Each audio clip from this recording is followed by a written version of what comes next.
This is one of the poems that I really, really like from the collection. And one of the reasons, of course, is because the Rebozo for me is so indicative of what our culture means. And it's got a historical strand going through it. It's got the cultural strand. But I think more than anything, Carmen's poetry in this particular collection recalls a feminist stand that she weaves through, and the pun is intended, with the Rebozo theme. What do you think? Does that?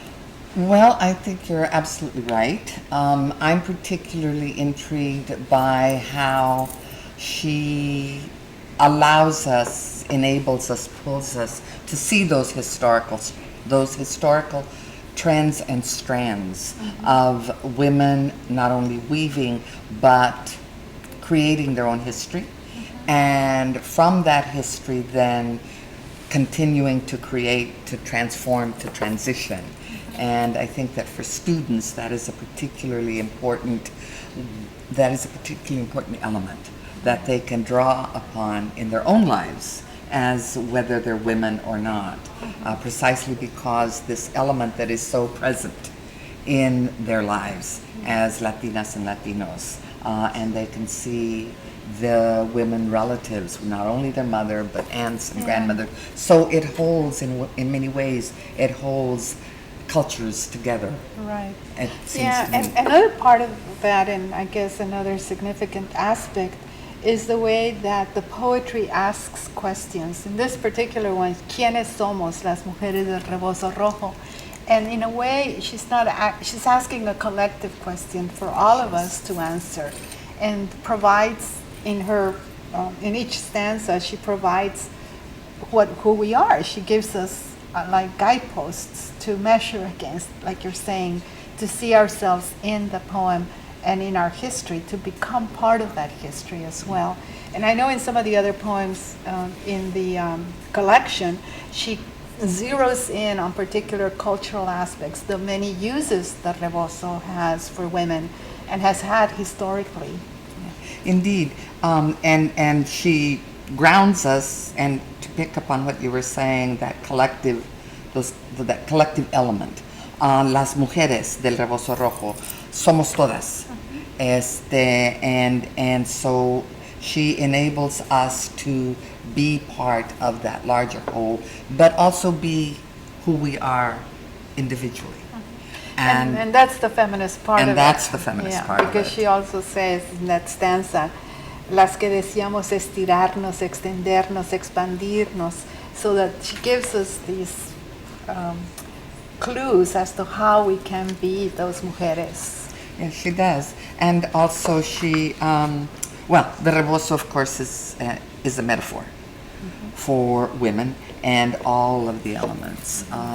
And I continue to be not only intrigued, but to appreciate that grounding, and like she does in this river here. And one of the aspects that I most appreciate about Carmen's poetry is, in fact, that grounding and that historical grounding. And I think certainly that's the case for San Antonio, but I think that that she does it for San Antonio enables the reader to see their own grounding in their own place and in their own space. Yeah. And I think that's a really critical aspect of it, that grounding both location-wise in terms of space, place. In this case, the mujeres are from all over. In the other poems, she talks about different ones. But also in terms of time. And particularly some of the earlier poetry, her poems from the Chicano movement were reflecting that. These poems are reflecting the artwork, which is another aspect that I love. Absolutely. And that is, because of my work with Marta and some others, this blending of the visual and the literary, the images and the words together to create a new genre on some level, but also a new narrative. It tells a different story. When you look at the paintings, you're reading them. But when you actually get the poem with the painting, it's a new narrative. And it's different. It absolutely is a new narrative. I want to come back to a moment to the first conversation about the collective. At the same time as she calls us into the collective, she also reflects the inner life. She grounds us as historically, culturally, physically in place and space, but then she also reflects the inner life, as she's noting that as we unfold our lives as if they were rebozos, revealing our inner colors. And the color red is not, it's not coincidental. I mean, precisely because of the meaning of the color red, and you might want to elaborate on that since you're wearing that beautiful red huipil. And the huipil, well, for me, first of all, in Native culture, it's the earth, and it's the red path. It's a very different one. I mean, the 4 colors of the 4 directions, and I think Carmen very consciously selects color in her poetry to reflect that knowledge. And in this one in particular, about women who wear red or who wear because there's this negative connotation. I know from growing up, if you wore red shoes, eras puta, right? So that there's this other cultural claiming it. limitation.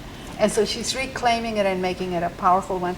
You rarely see in historical photographs rebozos that are anything but black or black and white. Black and white. Because that was the traditional color, and I think also because that was what was being made and created. The rebozo my grandmother gave me for my quinceañera was multicolored, and that was like different. Yes. Because it had all the different, it was a purple base, but it had all the different colors with it. And so that changed, it gave you a different perspective on that. Well, I think that your abuela was very much in keeping with Carmen's poetry, with Carmen's... I love the last section. Y despertar a quienes realmente somos, who we really are. What does that mean for Carmen? And not just in this poem, but in all the poems in the collection. Who we are, and you were referencing this, is different. Each one of us is different.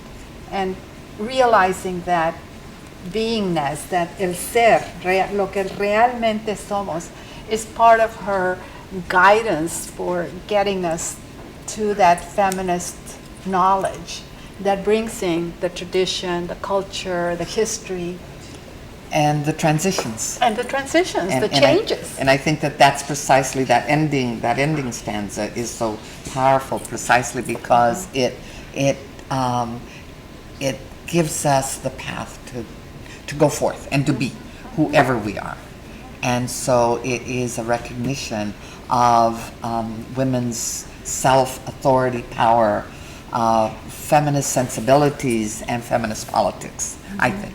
I agree, and in fact, I can also probably expand a little more on the feminist politics, Sure, because please do. The way that Carmen works her politics now in her contemporary poetry is different from where it was earlier, as I was saying, but I think it's just as powerful, and it's perhaps even more because it's almost like a subterfuge. It's not out there yelling and screaming, but it is a very, by design, a very strategic way of using language and using images to change society, to bring about a cultural and, in some ways, for her, personal change. It's her own, but it's also collective. Yeah, it's a transition and the transformation. I like the notion, the idea of subterfuge, and I'm thinking then of Carmen's performance when she comes in as the viejita que no sabe nada, preguntando, and then her knowledge comes forth. Right. And so it's also a recognition and an honoring of those different knowledges. Right. Which And is I very wanted powerful. to also point that this collection is bilingual, because she wrote the Yes. poems in English but then had them translated, and Catalina, the artist, I think, contributes to that bilinguality, that transfronterismo of her work. Yeah. It doesn't always happen. Sometimes the poems she writes are Spanglish and Yes, have they both are indeed. languages in one, but in this case mostly they're one or the other. No, this one I understand that was written in English and then subsequently translated. Yeah. Let me go back to that idea of the rebozo, and because for me, like I was saying earlier, it's the weaving of that, but it's also something that que te acobija, that you can wear and feel protected by. It holds you. It holds you together, it holds your child, it holds your goods, whatever you're using it for. It's also decorative, like the one you're wearing is beautiful color. So that the rebozo has multiple purposes. And in some ways, this poem has multiple purposes. Absolutely. And it also reminds us that all of these women then have multiple multiplicities